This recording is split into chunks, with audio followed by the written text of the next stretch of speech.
आज कटिहार के आजमनगर प्रखंड में 8 करोड़ की लागत से बनने वाली 2 बड़ी सड़कों के निर्माण कार्य का शिलान्यास किया गया। इस शिलान्यास कार्यक्रम में सांसद दुलाल चंद्र गोस्वामी और प्राणपुर विधायक निशा सिंह शामिल हुई। इस दौरान इन दोनों सड़कों में पहली सड़क शीतलपुर बथना टोला से घोरदा तक भाया इमाम नगर तथा दूसरी सड़क अरिहाना से सिंघौल तक भाया बिशनपुर है। इन दोनों सड़कों के निर्माण कार्य के शिलान्यास के उपरांत जहां सांसद दुलाल चंद्र गोस्वामी ने इस निर्माण कार्य का श्रेय बिहार की नीतीश सरकार को दिया, वहीं भाजपा विधायक निशा सिंह ने इसे केंद्र सरकार की उपलब्धि बताई। बहुत खुशी है, हम लोग को जो है ना बहुत ज़्यादा लाभ मिलेगा, क्योंकि यहाँ जो पुल है सामने में वो पुल टूट चुका है और इसका हम लोगों ने पिछले बार ही मांग रखा था। जो सांसद महोदय हम लोगों का सौगात दिए हैं, ये पुल बनेगा, बड़ा पुल बनेगा और ये जर्जर हो चुका है ये रोड, और ये रोड का सुविधा होने से बैरिया पंचायत से सीधे लोग के पास जुड़ गए, इसलिए हम लोग यहाँ के ग्रामीण बहुत खुश हैं। किन किन के द्वारा शिलान्यास किया गया? प्राणपुर के विधायक निशा सिंह जी और हमारे सांसद महोदय दुलाल चंद्र गोस्वामी जी के द्वारा इस रोड का शिलान्यास किया। और हमने मांग भी रखा है, यहाँ कार्बे गांव है जहाँ पर 1000 लोगों की आबादी है, आदिवासी की आबादी है, वहाँ रोड नहीं है, जल नल का योजना भी नहीं है, उनका भी मांग रखा हमने सांसद महोदय के सामने। जो सांसद महोदय ने आश्वासन दिया है कि वो भी जल्दी काम पूरा। आज 2 सड़कों का शिलान्यास हुआ है। शीतलपुर से बथान केवाला इमामगंज बलुआबाड़ी तक इस सड़क का 5 किलोमीटर लंबाई है।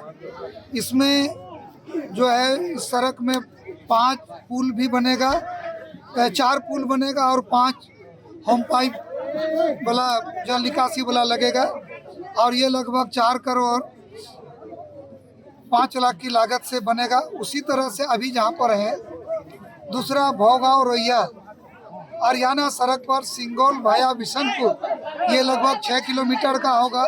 इसमें 8 पुल बनेगा, छोटा पुल 4 बनेगा, ये 4 करोड़ 85 लाख में बनेगा। ये सड़क जर्जर था, कई जगह पुल टूटे हुए थे। इसका बनने से किसानों को फायदा होगा, आम आदमी को फायदा होगा, छात्रों को फायदा होगा और लोगों का जीवन आसान होगा।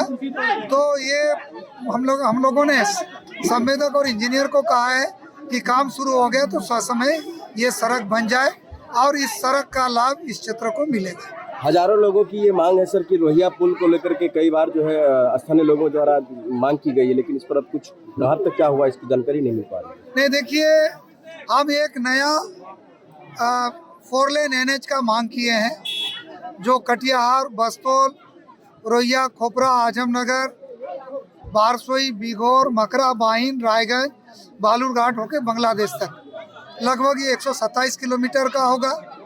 पिछले सत्र में 2022 में पार्लियामेंट में उठाए थे और फिर माननीय मंत्री जी से भी मिले और माननीय मंत्री जी का मुझे पत्र भी आया है कि विभाग को इसको दिया गया है और आने वाला दिन में इसमें ग्रीन फील्ड लैंड से जो अलाइनमेंट हमने आपके पास बताया पार्लियामेंट में बोले थे, तो इसका वीडियो भी समाज के सामने आया था, जनता के सामने। तो भारत सरकार ने इसको संज्ञान में लिया है और मुझे पूरा विश्वास है कि हम लोग प्रयास में हैं और इस प्रयास का फल मिलेगा। और अगर ये 4 लेन बन जाता है तो कटिहार को ये दूसरा होम 4 लेन होगा और ये इंटरनेशनल 4 लेन होगा जो बिहार, बंगाल और बांग्लादेश को जोड़ेगा। तो इसी में सब ब्रिज भी बन जाएगा और इस क्षेत्र का विकास भी। आज हमारे क्षेत्र में 2 शिलान्यास था। एक शिलान्यास आपका फरसा डांगी में और दूसरा शीतलपुर में ही प्रॉपर हुआ। तो ये लागत तकरीबन 8 करोड़ 90 लाख का लागत का ये सड़क अभी बनने जा रहा है हम लोग का। तो हमारा जो भी है कि केंद्र सरकार के द्वारा हो या राज्य सरकार के द्वारा हो, हमारा तो बस इतना ही सोचना है कि हमारे क्षेत्र में विकास हो, चाहे सांसद जी माध्यम हो चाहे निशा सिंह माध्यम हो, बस क्षेत्र का विकास हो। बस इससे ज्यादा हम कुछ और नहीं चाहेंगे। आज हम हैं, कल कोई और रहेंगे। क्षेत्र के लोगों को आपकी तरफ से क्या संदेश देना चाहेंगे? क्षेत्र के लोगों को बस इतना ही संदेश देना चाहेंगे कि जो विश्वास उन्होंने हम पे जताया है वो विश्वास को हम हर हाल में पूरा करेंगे और कहीं भी वो इस बात से निराश नहीं हो कि निशा सिंह कहीं पिछड़ेगी। निशा सिंह हर जगह आगे बढ़ के। 9 वर्ष के उपलक्ष्य में प्रधानमंत्री की तरफ से सड़क मुहैया कराई गई है, क्या मुख्यमंत्री की तरफ से कराई जा सकती है?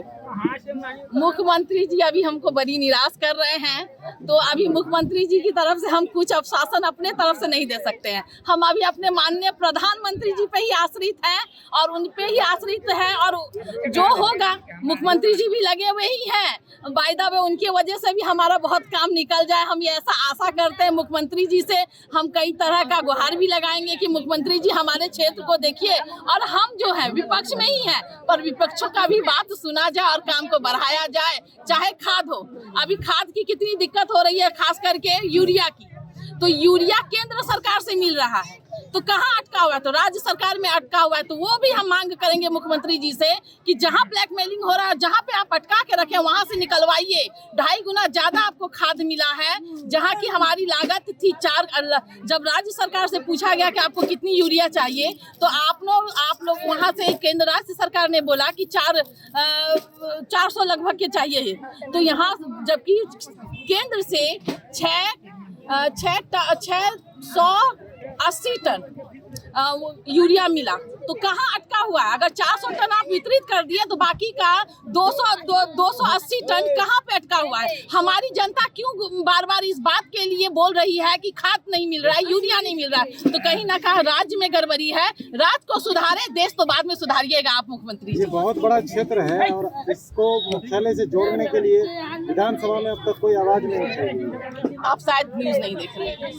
हम हर घड़ी कोशिश करते हैं, हमारा क्वेश्चन